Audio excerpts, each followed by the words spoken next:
Hi, this is Roy Samuelson with the AD&A Presents. Coming in 2023, we're going to have some major, exciting, and powerful experiences with interviews of AD professionals of all kinds. For right now, though, we do have another Encore presentation with Thomas Reid of Reid My Mind.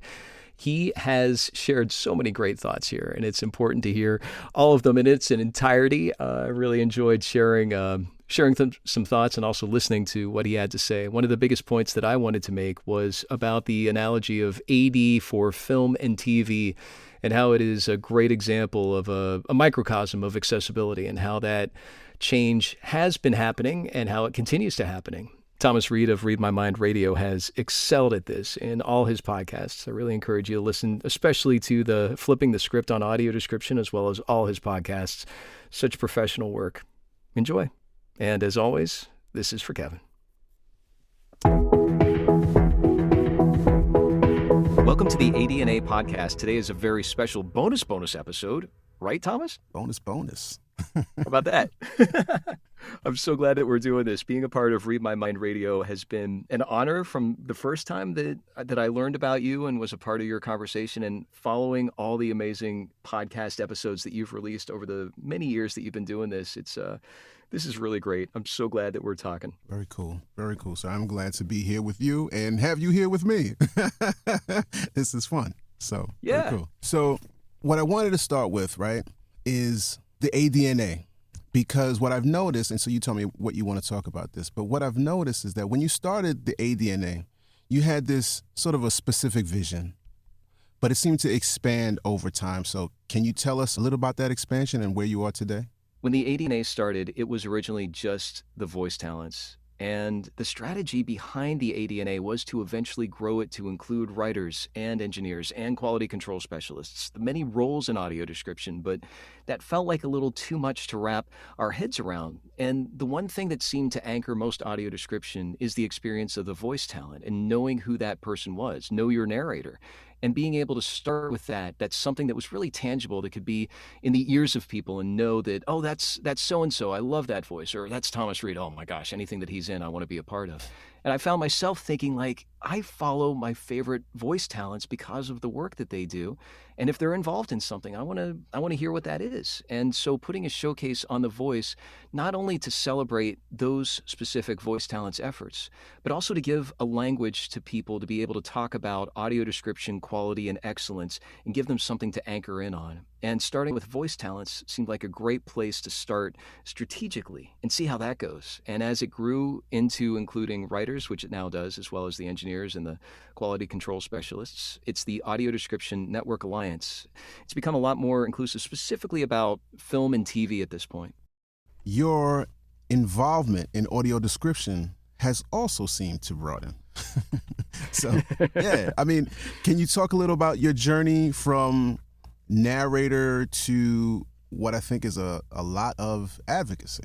I appreciate you using that word. It carries with it a lot of responsibility, and I hope I am serving the advocacy when it comes to audio description. I'm a sighted person who has worked in voiceover work, and when I had the opportunity to do audio description, for the first few times, I was literally isolated. It was a very small booth. I was directed by one person, and there was an engineer, and I was cast, and that was pretty much it. The exposure was very limited. And as I started doing it more and more, I found some opportunities to make the work better. And I've simultaneously, personally, one of my friends who was in the hospital had lost all of his sight. And we had a conversation where it was, hey, Roy, that episode was so funny in that second season of whatever show we were watching. And it was like, oh my gosh, that was so funny. And we had a conversation. We weren't talking about the hospital visits or the nurses or the shots or all the things that were happening. We were having a conversation about a television show that we both loved. And there were no gaps. There wasn't this separation like we're driving down the freeway and all of a sudden there's a speed bump. Those speed bumps were eliminated, and it was because of the audio description. And that was the click, man. That was when it was like, this connection means so much. And he was able to fully focus on the conversation because the audio description didn't get in the way of the show. And that was really the start of a few different things. Meeting Kevin was one of the first people that I met who was an audience member of audio description. And I couldn't have been treated by a better person. He knew audio description back and forth. He had a real passion for it, and he shared his experience of not only watching audio description, but also living as a blind person and some other intersectionality that came with that. And thankfully, he was open enough to share some of his experiences and help guide some of my assumptions that I have about when it comes to being a blind person or when it comes to being I guess, a watcher of audio description. Now, he doesn't represent everyone. He's not the 36 million blind and low vision Americans. He's not speaking for everybody. But what he did was he taught me how to listen. And I think that that's really been a guiding force in making sure that audio description is in parity to sighted audiences' experience. Love it. I love it. Yeah, that's cool, man. For me, again, it always comes back to people, and that's what you just said. Not just about that audio description, but it's the power of the people and what it represents for them. So that's really cool. So AD advocacy has all the different forms. There's that legislative stuff. There's the reaching out to broadcasters, distributors, and all of that, right? But what you're doing seems to be more in your wheelhouse, as they say, right? And that's with the voiceover talent industry. So can you talk about some of what's been happening there? And so specifically, I'm talking about if you want to go into the SOVAs first and then lead into the Emmys. Sure. Let's take just a little step back when it comes to the legislative side. That mandate, and this is just my personal opinion. Okay. I'm not speaking for anybody else, but I do feel that mandate is an absolute necessity, that having the FCC demand so many hours of broadcast television to include audio description has been so influential in where we are today, and it's a necessity to continue being there. I've found that when it comes to mandates, at least the way that they're structured now, it brings things to a certain level. And as long as that level's met, as long as that box is checked, we're good. And that doesn't necessarily mean that it's good. And if we could go back to what we were saying earlier about connecting to people, that audio description, I think, is an excellent model for when it comes to disability representation, in the sense that there is this assumption, well, as long as we check the box, we're good. And that, I think, really affects the quality of audio description. And I think that's where the ADNA podcast came in, is to introduce people to the many different experts who are contributing to excellent audio description and the nuances and the layers and the interactions that go into this work that's so much more than just a transcription. And so seeing that mandate as a necessity, and then also recognizing, what if there was a different question that was being asked? What if the question wasn't how much or how cheap we can make audio description, but how great can we make it? And that seems like it's self-serving coming from a voice talent. In a sense, it is. But the point of that is, again, back to modeling audio description as a representation of equal access and making sure that people are included in this work, is that by making audio description excellent, it brings it to a higher standard. Instead of saying, at least we get to this point, like what the mandate does, I think that audio description quality and excellence starts at a minimum level of quality, and there's a race to see how great it can be and how wonderful it can be and how immersive it can be. How far can you push this to make it as great as it can be? And the results of that is that the audience has a better experience, and the kinds of people who are involved with it are bringing their all, and the care and the talent and the skills that you and I both know are involved in this work. So one of the things that became really important is the outreach to the entertainment industry, in the sense that there are a lot of companies that provide audio description. I personally know one of the showrunners for a TV show who didn't even know that I was voicing his own show for audio description. It was so separate.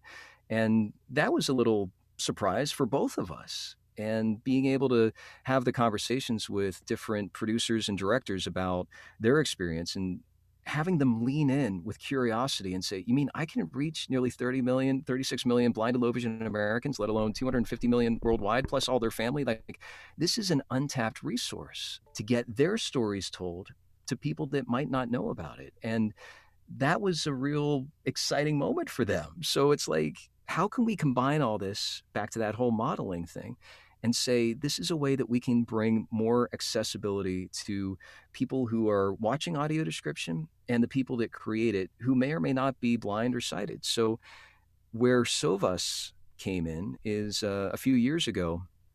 Sovas is a Society of Voice Arts and Sciences, and they have awards for voice talents. It has nothing to do with audio description historically, but I was nominated for a Sovas Award for a narration category. So it was an audio description narration that I was nominated for. And I was able to use that to leverage, hey, here's this thing, audio description. And over the past few years, I've been working with Sovas, and specifically this year, 2021, I've been talking with the heads of Sovas and sharing some of my experiences as a sighted person and what that means, and to make sure that blind people are judges for audio description when the audio description awards were a part of their categories for awards. And this just kind of kept going, and being able to see them not only embrace audio description, but really get it as far as including audio description in their own promotion of their own stuff, making sure that when they post on social media that they have alt text to be sure that blind people are included in this work. And it's new to them, and they're working their way through, but it's just been amazing to see that connection,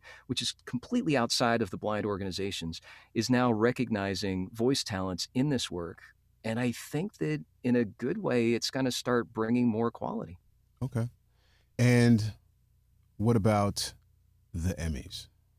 What about the Emmys, Thomas? This is great. So the Primetime Emmy Awards are done by the Television Academy, and they've got a great mission. I've been a part of the Television Academy for, I'm going to guess, maybe 10 or so years, so relatively new speaking. And part of my contribution has been as a performers peer group executive committee member. It's basically a fancy term for all the different peer groups that represent different roles of television, and they get together and support the different areas. I was in the performers peer group executive committee, and so letting them know about audio description and how that has such an impact on television and how it can have an even greater impact. And so those conversations have really evolved from the first time that I was approached by my mentor and saying, yeah, you should really reach out here, and being able to do it in a way that went from almost a dismissive, well, there's really nothing that we can do about this, but Roy has a real passion for it. So,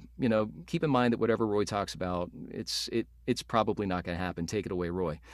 This is such a valuable performance, and it's a skill. It's an access that brings so much to so many people beyond blind and sighted people. Let's hear about audio description.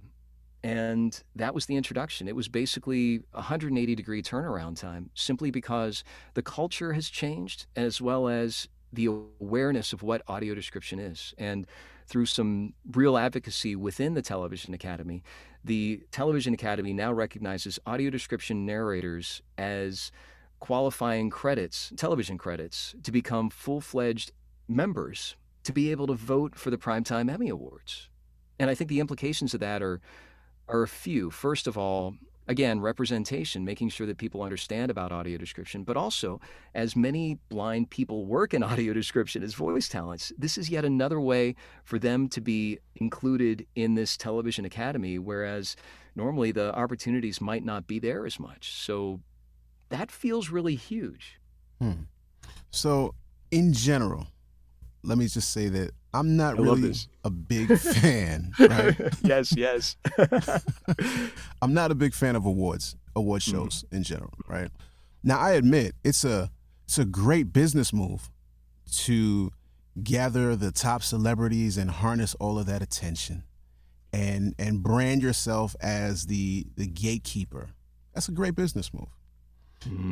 But I'm really sort of in this episode asking questions around audio description, questions that pertain to that, questions that pertain to the future. And when I do that, when I think of audio description, one of the first things that I usually apply to everything AD is, how does it impact the experience for blind people? And I realize that it could be direct at times, right? A one-for-one exchange. This happens and then this happens. But sometimes that's not the case. Sometimes it's not necessarily obvious. So how does this help blind people? Let's go back to what we said earlier about the mandate versus the opportunity, in the sense of a mandate brings things up to a certain level, and as long as we meet that level, we're good. That's enough. That's good enough. That whole good enough philosophy. I think when it comes to celebrating the work of audio description, particularly in the SOVAS, because right now that's the award show that does acknowledge the contributions of voice talents, that they have found a way to share the performance in a way that celebrates it. And it is creating a competition, in the sense of the people that are voting for the audio description narrators are going to choose the best. If there's going to be a handful of submissions, or if there's going to be hundreds of submissions, they're going to have to narrow it down. And to narrow it down, they're going to have to choose the best. And by celebrating which are the best, that's going to impact our audiences, I think, down the road. Let's use the knocking the dominoes over that are standing up. That this will lead to more quality, because people are going to want to have good voice talents to be able to be a part of this awards ceremony, which will lead to better audio description. It's almost a cart before the horse sort of situation. One of the things that I love about the Television Academy, to contrast with the SOVAS, is that this is a way for the Emmy Awards to be a part of the Television Academy, to be able to vote for the Emmy Awards. It's including more people into the conversation that ordinarily might not have the opportunity. When it comes to representation of disability, that is something that is happening a lot more often. And one of the challenges seems to be able to get those opportunities. Audio description, I think, allows for that a lot more cleanly than something that might be on camera. That every single piece of content that comes out can have audio description. And that means that there are that many opportunities for a voice talent, and particularly who are blind, to be able to contribute to this. And so it's one more step of including people into something. And again, I hear what you're saying about the resistance to the awards ceremony, that there is something about that doesn't feel right or disingenuous, or how is it going to help with audio description? And I respect that. I think the impact that we're talking about here is that it is including people who are blind to be able to share their thoughts in a way that kind of have been excluded for years. So back to the example of audio description being a model. This isn't the be-all, end-all, but it is one way to say, look, audio description did this, or look, closed captioning did this, and now look at how closed captioning is so common, and in the sense of being everywhere, and how audio description can be a little different than closed captioning, but also be that kind of awareness that can really grow. So I'm kind of dancing around your question a little bit. Am I getting closer to what's in it for audio description audiences? I think, but what I'm hearing though is that it's still so dependent on, for example, who's judging. That's a really big question in my mind, because like you said earlier, I think the only people who should be judging audio description are the consumers, really. I mean, we are the judges. And if we're not judging, I'm fearful that so for example, what is being judged? Is it just that performance, right? Because we know that a big part of audio description also is the writing, right? The biggest part of it is the writing. Yes. So what are they using to make that determination? And if we're looking at just voice talent, well, it's probably just going to be all the stuff that makes a good voice artist. And so that just really, I'm still very, very much concerned about that. I'm also concerned with the idea that, and this is something that I kind of heard floated around before, that when a lot of attention is placed onto who the narrator is, does that end up becoming something where, again, we're focusing on the narrator, and then we start to bring in, like, for example, celebrities to narrate? And I've heard that idea flown around as though it would be of benefit.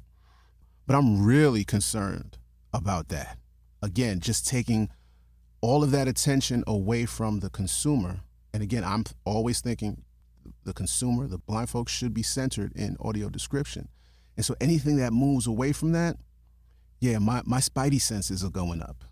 It's beautiful. I love how you put that. It's good. It's good. And let's address both parts because this is again just the Sovas Awards. That those judges who are judging audio description are blind. My understanding and the conversations that I've had with the leadership of Sovas is that you can't do this award without having blind judges. I'm assuming that the people who were invited who are blind have responded. I can't know that. That's not my business. But it is my understanding that that was specifically a part of this arrangement. That's something that we made explicitly clear. That it's like, because this whole nothing about us without us, this entire audio description was created by blind people for blind people. Blind people need to be judging it. That is absolutely essential. So my understanding is that that is a part of the Sovas when it comes to judging the audio description. And if you've heard something different, I'd love to know about that. As to the other point of writing, that you're right. In the same way that the ADNA started with voice talents, just to help people wrap their head around it. My understanding is that there's going to be opportunities in the future for awards for writing or for engineering, that we can start to separate this. One of my biggest concerns about audio description is that there's this catch-all term called the describer. It's so ambiguous, and each company has a different idea of what the describer is. We've already mentioned the 4 or 5 different roles in audio description, and by saying, oh, a describer described this, it makes it seem like it's one person that spent an afternoon in a little studio and threw something together, instead of the many different roles and opportunities that are created in the creation of audio description. So helping to pivot the conversation from this catch-all term to the different roles. And with all due respect for those who do multiple roles in audio description, let's celebrate those as the auteurs in the same way it's a director-producer or a writer-director, that those are distinguished within the entertainment industry. And by us distinguishing the many different roles in audio description, we can start to educate not only our audiences, but also the entertainment industry. But let's go back to the important part, which is your concern about making sure that the attention is placed where it needs to be on the audience's experience. And when it comes to the attention being placed on the narrator, yeah, there are narration skills that go into it, but I agree with you. It's the writing that makes a ton of difference. And the example I like to use is that if we use, let's say, a Shakespeare play, and you go through the first act and it's the intermission, and you're just moved to tears by the performances that have happened, and there's something that really connected viscerally with the engagement of the different characters and how they were interacting with each other, and whatever thing that story was telling, you could be just moved to tears and almost be stuck. The same thing could happen at the end of the first act where you're in tears because you just want to get out of the theater. It's the worst performance you've ever seen, and you just got to you're trying to figure out how to get out of seeing the second act because it sucks so much. In both examples, the writing was equal, but there was something that happened, and it was most likely the performance. It could have been the audio glitches that may have been happening if it, for example, was in a big auditorium that had the microphones cutting out. It could have been all sorts of other things that got in the way of the performance, but the writing was the same. And so where I'm pivoting to now is the idea that audio description has so many different roles that the weakest link can make the whole audio description suck. And that's where everything has to be lifted up. And again, it is for the audience's experience that by celebrating each of these different roles, we can celebrate audio description excellence and quality. I'm still kind of not answering your question, though, because I still hear the concern about the celebrities. And I have to use my experience as a voice talent that basically celebrities never used to do commercials. Mm-hmm. Now that's very common. Celebrities didn't used to do animated features. And, we look at Toy Story, which is now 20 years old, and there's still voice talents that are still voicing animation, that by having a celebrity involved in this work, I mean, as early as Busta Rhymes back in 15, 20 years ago for the Stevie Wonder video, Mm-hmm. What the Fuss? Yeah. I mean, that was exquisite. The first time I heard that, I'm like, oh, this is so good. I can't help but smile and nod my head. It's so beautiful. It's like there was something that Busta Rhymes, the celebrity, brought to that brought that piece alive. Not every celebrity can do this. And if there are celebrities that do it, I would hope that the focus still remains on the audio description. But you're right, there's no way to control that. I don't know how to address that, but I do see that the possibility of that kind of exposure can only grow the quality of this. Well, we're gonna have Disagree to, with me. Disagree with me. because no, I get the Buster example, but then again, I would have to kind of go back and listen because I think there was a second one, and no shots to Buster. Mm-hmm. I'm not convinced that the celebrity would make a difference. I think the celebrity might make a difference in terms of marketing audio description, and again, that leads me to the place where it kind of, who is this for? This is for the blind community. This is not for others to just come in and check out, oh, Busta Rhymes is doing this, or whoever is doing this. This is cool. Let me check this out. No, that's fine if it happens. That's fine if it happens. But that's not what audio description is for, in my view.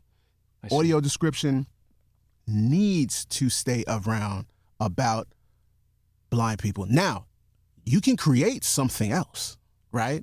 So, for example, when we talk about there are ways that other folks are using audio description, whether they be truck drivers, whether they be kids with autism, for example, and there may be some modifications that are needed. Absolutely, there should be that, right? We should have that.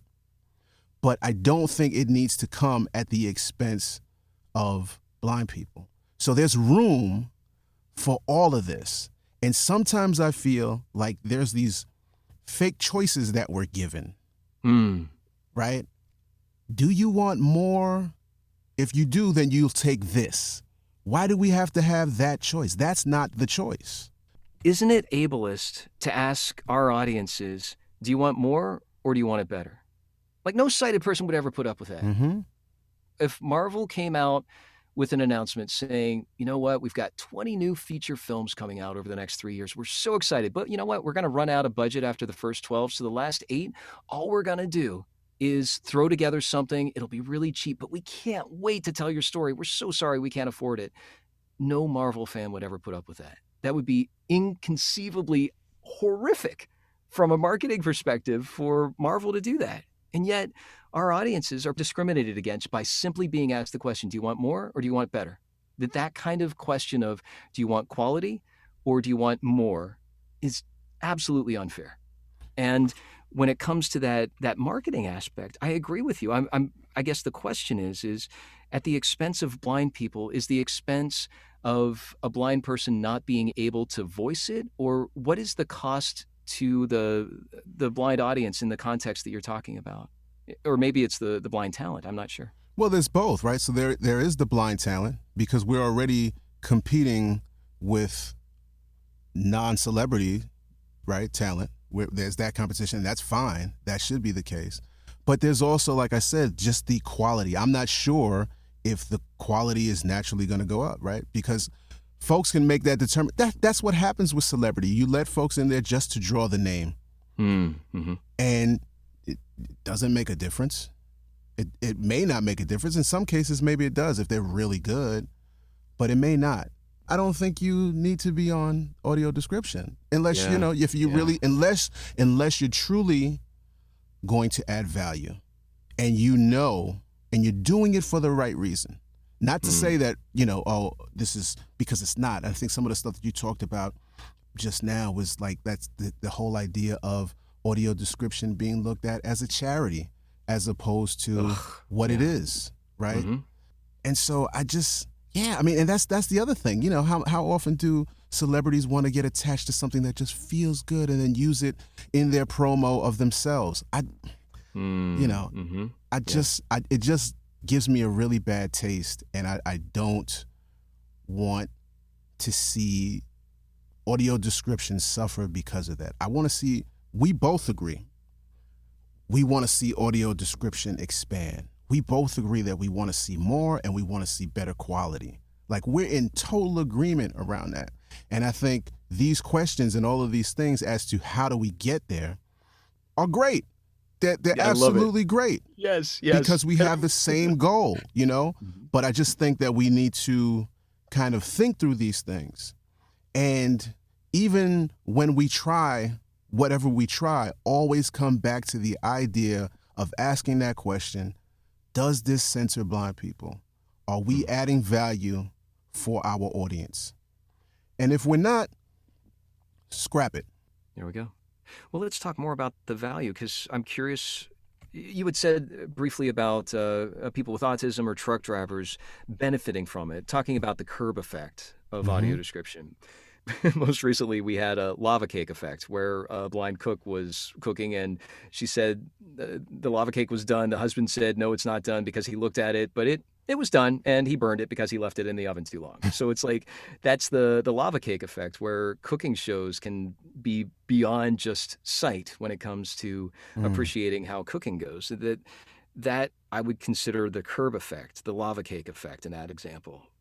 Is there an audio description effect that you and I could both agree on when it comes to making sure the value is what it is? And in the approach that I'm exploring, it's the strategy of awareness. To start with awareness that is an essential part because right now things have been so hidden that people aren't even aware of it. And I think as awareness grows, that can create that very healthy competition of how great the audio description can be. But again, that's like a hypothetical approach. I hear your concerns too. What about the value? Like what is that curb effect that you see? Yeah, so I think you're right with the awareness, but when I look at awareness, I'm looking at awareness from the perspective of blind people I see. because I know a lot of blind folks who do not know about audio description. I know Mm, a lot of hmm. blind folks who think that audio description and television and movies are not for them because that's the way it's been all their lives. And then Wow. so Yeah. steadily and hopefully they're starting to learn more about that. I think that audio description for students and looking at the results of how they're learning and their involvement in the quote unquote mainstream and their ability to relate to their peers and those relationships that happen. I want to measure it by the relationships that employers and employees begin to have because there's more of that conversation and then blind people are making more advancements because we know that when you're in a corporate environment, for example, you learn about new things because you're just friendlier with people. You start to Yeah. you start to trust someone else and you just like to be around that person. You feel comfortable with that person. And so much of that happens from conversations about Game of Thrones, right? On Monday morning after Sunday. I want more blind people involved with that. I want to see blind people who are working as movie critics and doing that where it's not just about the audio description. It's about they're really Hmm. analyzing this stuff, right? Hmm. Blind Hmm. people who are doing the work of audio description, blind people who are commissioning others to do that work.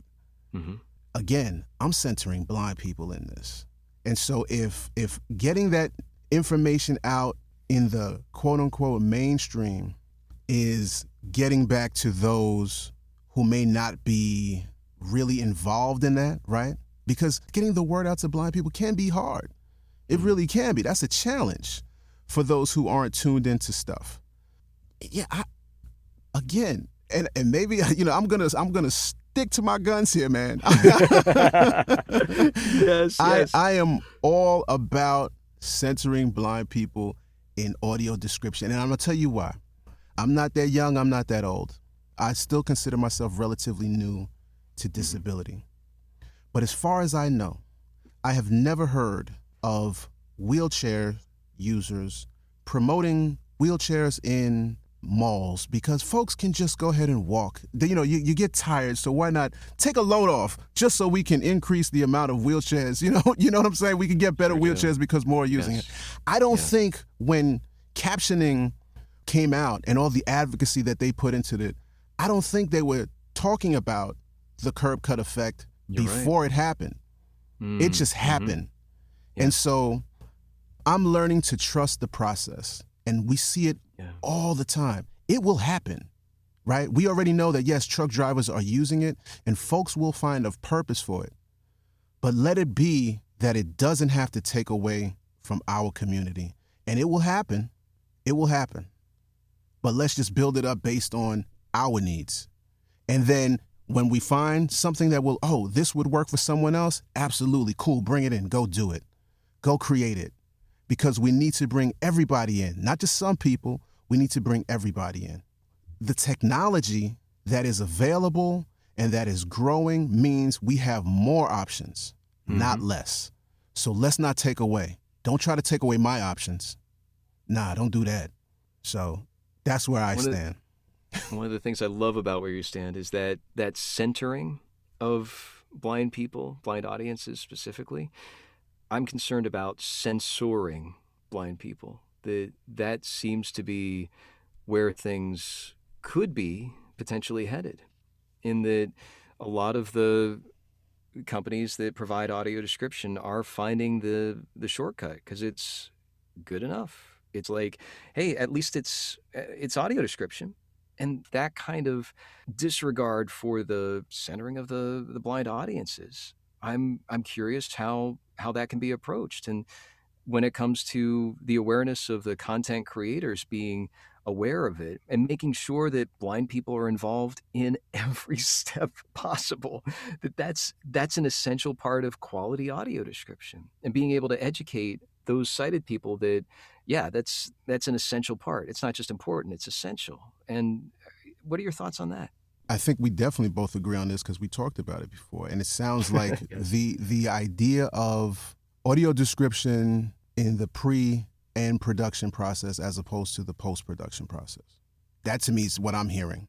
Because, the idea that an artist, a content creator, should know about audio description is not so they could just say, hey, cool, that's great, glad to know it. No, it's so that they can be a part of making it better, because what they do is crucial to making it better. They're the ones who can leave the space. They're the ones who can incorporate more sound, for example, to communicate things. They're the ones who can use their artful minds to come up with something that will include us. So that's why they need to know about us, and they need to respect us. They need to value us, right? You said earlier that 36 million people, they need to realize that's just in the US, right? So that 36 million, they need to say, oh, well, yeah, I want 36 million more people watching my show. Yes. Yeah, I want that. And they need to realize that, oh, it's not just 36 million because Thomas has 2 daughters and a wife. Yeah. And they don't watch anything without audio description when we watch things as a family. So they need to understand, because I'm not unique in that sense. There's lots of folks that do that as well. But that comes down to that value, that comes back to that respect, that comes down to getting away from that charity model. Yes, it comes back to censoring blind people, but it's just, it comes back to freaking just inclusion. Yeah. It's just blind people are not asking for anything special here. Just asking for inclusion. That's it. We want to be included. We want to be included in the film. We want to be included in the conversations. We want to be included in the society, period. And everybody knows that media, whether it be, movies, television, live theater, whatever the case is, whatever visual content, like that's society. Those are conversations that are taking place that are about either something that happened or where we're going, that we need to be a part of. We don't need to find these things out later on, last minute, secondhand conversations. No, we just need to be included. And with that inclusion, is there a place at the table for blind people to be able to influence those decision makers? And I got to say, I worked for a post-production sound company for many years, and it was great to see the care and consideration that the directors would have when going into the sound mix studio for days. One scene could take hours, 1 3-minute scene where they're making sure that all from our perspective, knobs and levers and dials and buttons and everything are pushed just right so that it gives that immersive experience. That is the kind of care that goes into the post-production side, that the separation, I believe, that we're talking about with audio description is past post. It's post-production. That's the film's done and then it gets handed off like it's this second thing to do audio description. So it's just a little nuance there that I wanted to throw out there. When it comes to that, the impact of inclusion of society, is there not a case to be made that the existing leaders, when it comes specifically to television, are a part of the television academy? That access to those decision makers right now, specifically blind people, to be included in that seems worthwhile. Forget the awards. Okay, because I was like, oh, I like your kung fu there. Oh, So, I kind of switched that around. Like, yeah. but now, but no, because yes, I mean influences. We need influence, and I get that, right? So if a way to get that influence is to be a part, you have to be in the room, Hmm. and if a way to get in the room is through being a part of an award show. I could hear your voice. I could hear the way you said awards. Talk about intention. You go on. I didn't mean to interrupt. That was great. No. If I have to go through the awards show. No, but that, I mean, that part of it absolutely makes sense. Advocacy takes place in the room. Advocacy takes place on the streets. Mm-hmm. So there's room for all of that. And if we're working together in the suites and the streets, if we're working together and we're coordinated and we're all sort of, again, centering blind people, Mm-hmm. I'm with that. I think that can be powerful.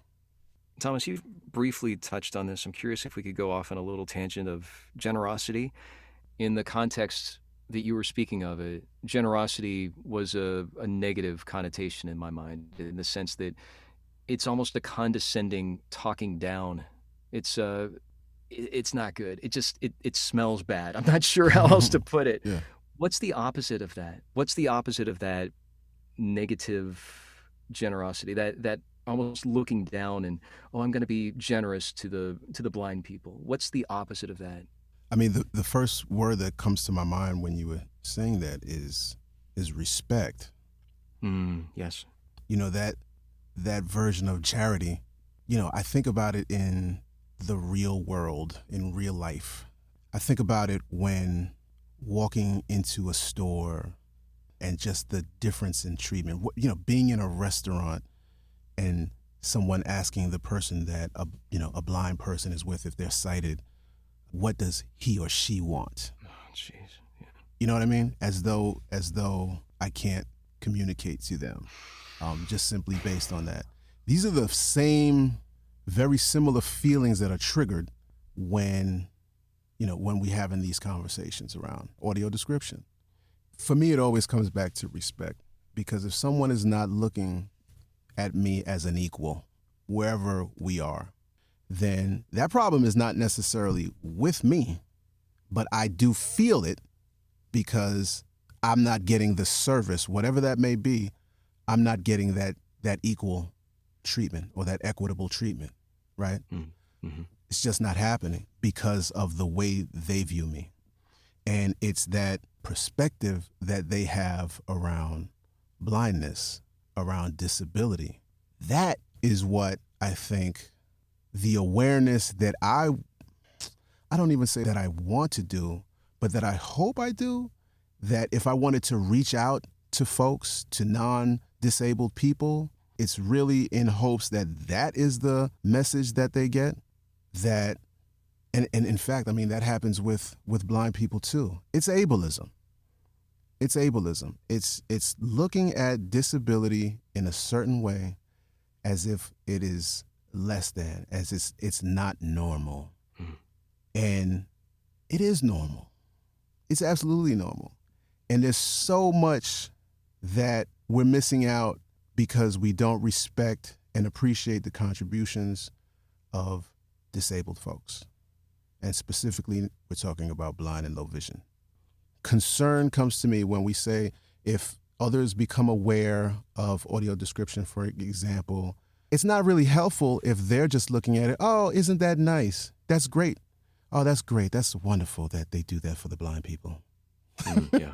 I guess, That doesn't help. It doesn't help at all. Yeah. In that case, it makes it worse because that respect is disrespect. I get it. Yeah. It's really clear. Yeah. Let me ask you a question, Roy. Hmm? I'm going to give you a genie. I give you a genie with These one hypotheticals. Yes, bring it. with one audio description wish.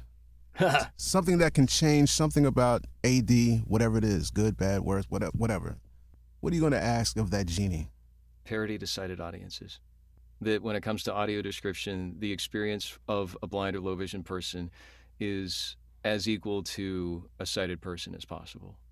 That they're laughing at the same time, that they're able to turn it on as easily as a sighted person, that they're able to watch it at the same time that it's released as a sighted person, that they're able to go from cinema to streaming in the same way that a sighted person does, that they're able to get the quality and excellence of the performances, of the writing, of the mix, of the quality control that sighted people get with their track. That parity, in the sense of as equal as possible, is a part of audio description that is done, by the way, by blind experts being paid for their value and their service.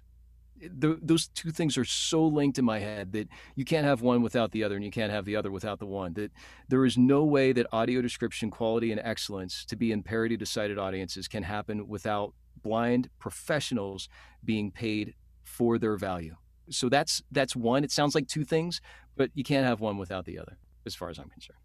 Yeah, and you see what's cool about that is that I could wish for what I just said about respect, and I think we end up in the same place, because I think if you got your wish, I feel like my wish was granted, because I don't think that could happen without respect.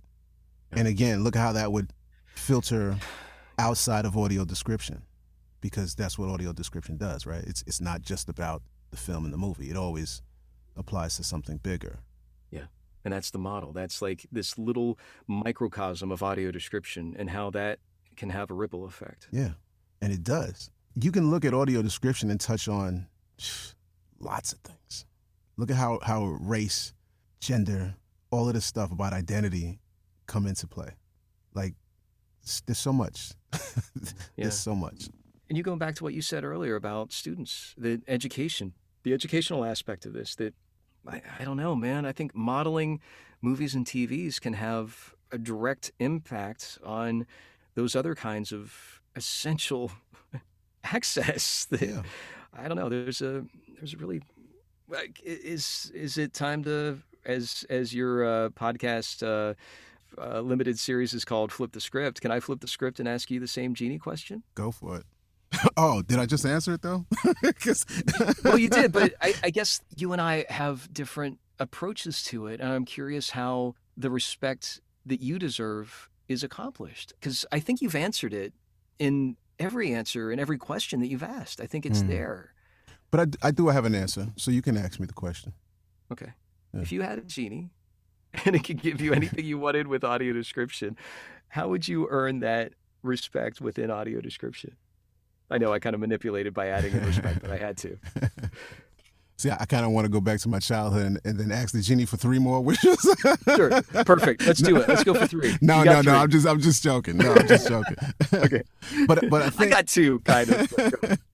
But I would really ask the genie to solve this problem, this issue that happens all so often, and it's just like, I just want to be rid of it. That when my family and I decide, just at the spur of the moment, to sit down and watch a movie, that we don't have to go through about a half an hour because there's no audio description.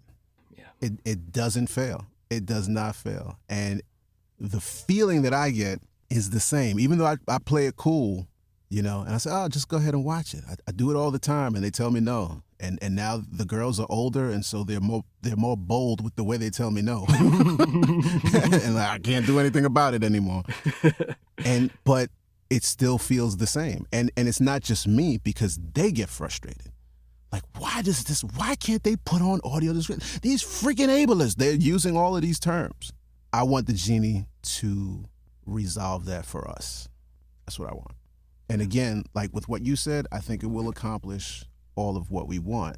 I really heard your not only about the respect, but also about all the implications of centering blind audiences and talents in this work, and the value, the inclusion, the differences between sighted people getting involved versus the respect that it's due. That really is sticking well with me. Thank you for sharing that. Absolutely. So, Thomas, here's another follow up. I am curious when it comes to audio description, which was created by blind people for blind people. The blind people need to be included in this work, and not just blind people, but blind professionals.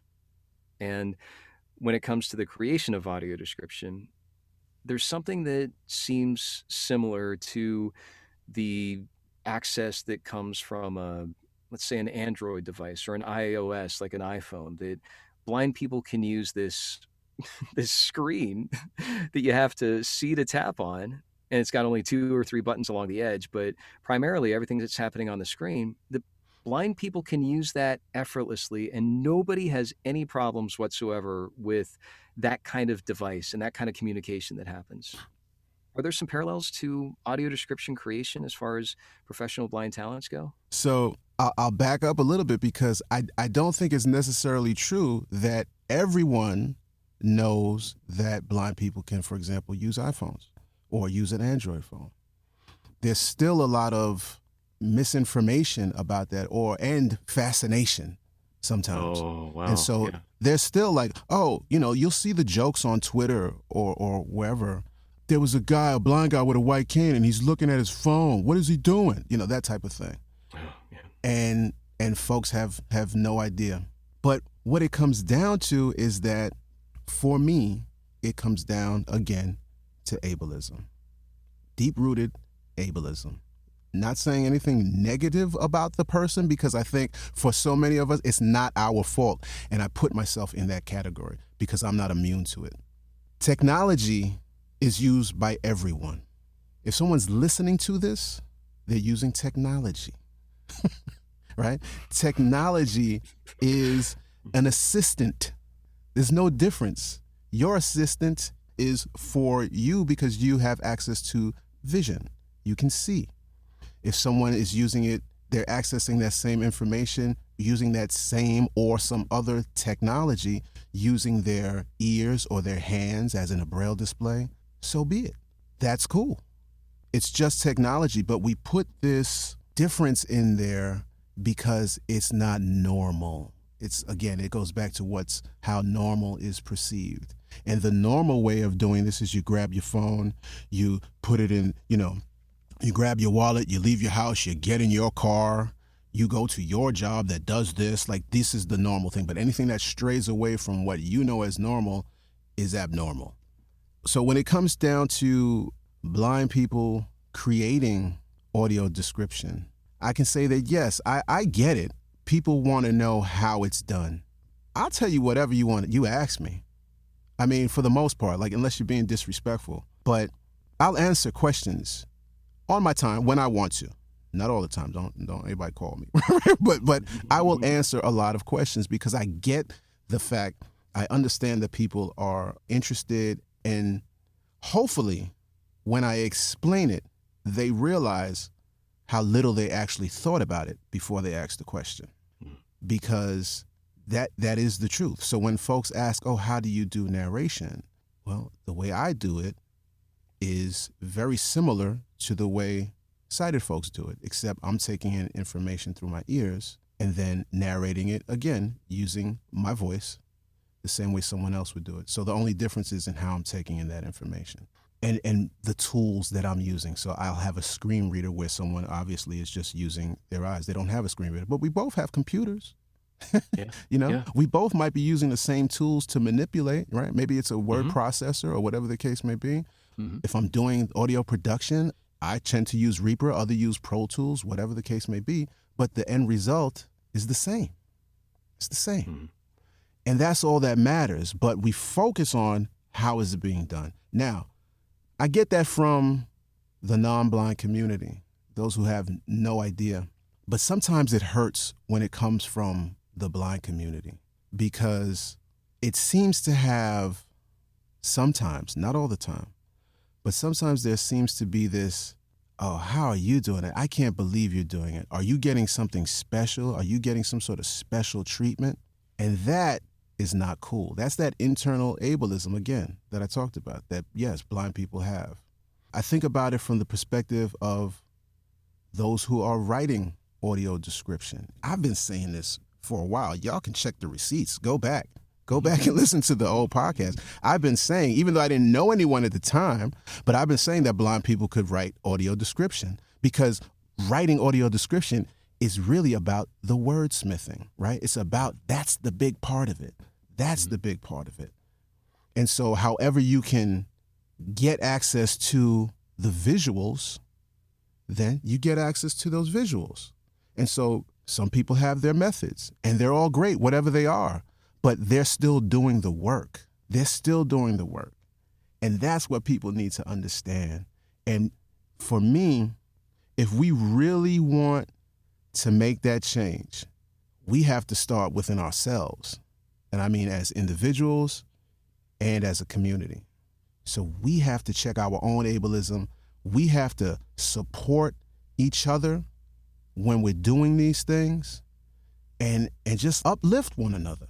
If we're going to get to a place, and again, going back to that idea that we don't want charity, then we need to show that. We need to uplift ourselves as opposed to being pushed up or being pulled up solely by non-blind folks. Like, we have to be a part of that. I hope that makes sense. It does.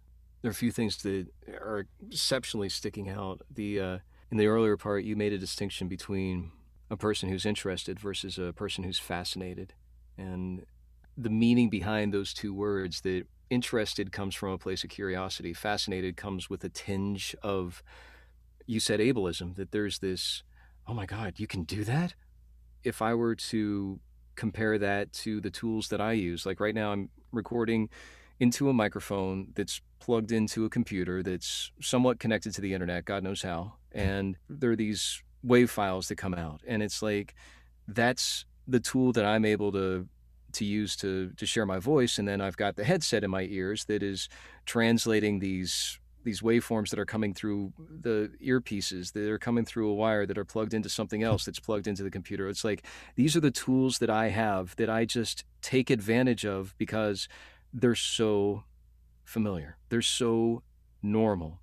And one of the things that I'm most excited about when it comes to audio description, particularly with blind professionals being compensated for their work, is that is being normalized as well, in the sense that it's not even a glitch, that I can just put on a headset, plug in a mic, hit record, or you hit record in this case, and be able to connect with you and not even think about, oh, I got to thank the microphone manufacturer. I got to thank the cord manufacturer, or the USB-C inventor that was able to plug into the computer. And I want to make sure that I thank the operating system that's been developed for years and years. And thank God that they did that. And isn't it great that there was an email program that I could email you to make sure that my schedule was coordinated thanks to the scheduling program? It's like, all these things are normal.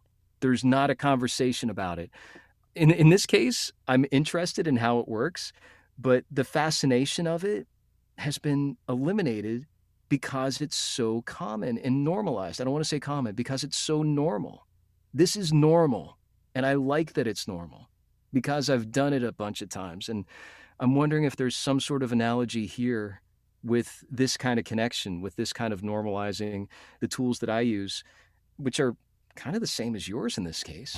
I mean, is there something to that?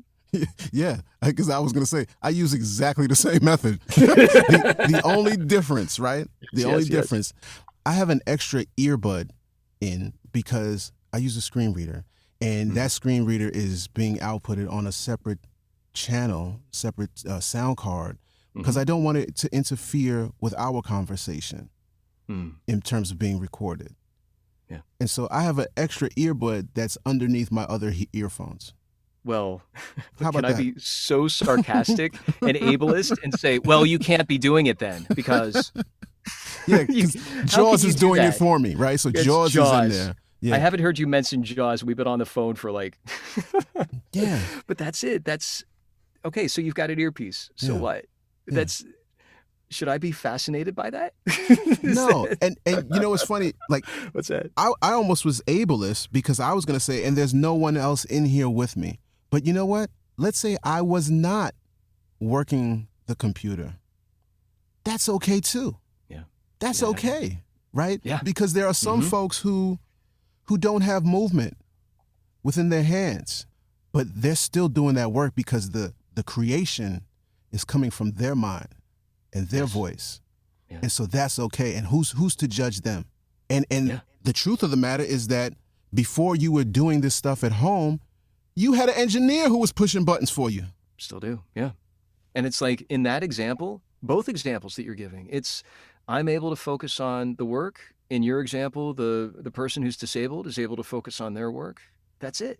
It's relieving some of the, yeah, I could be an air traffic controller and make sure that everything's all tweaked and adjusted, but my performance is going to be different if I do have, let me be clear on this, a support or assistant. It's not a partner or someone who's above me who's telling me how to do things. It's me. I'm in charge. I'm Right. the one that's saying, here's what I need, and you're going to provide access to it. You're going to be my assistant. You're going to be my subordinate.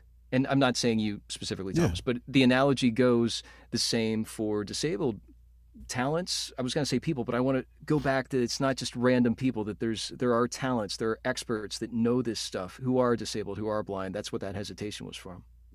Yeah. It's not just random people that are disabled. I get that. And one of the things that is, you caught yourself, I'm catching myself left and right just simply because I have sight, because I'm so familiar with sight, that when it comes to making sure that audio description is being represented by blind and low vision people and professionals, it's like there still is that connection. And I got to thank you for not only your podcast, but your engagement with all sighted people and the time and generosity that you've given, and you haven't needed to be able to share all your stories. And I just have to believe that the respect that you do deserve is coming, and it's been there. It's not that it's not there, but it's thank you. You've changed the conversation. You've changed the culture when it comes to this work, and I trust that you recognize that both through your own efforts and your podcast and all the other things that you're doing that many of us might not even be aware of.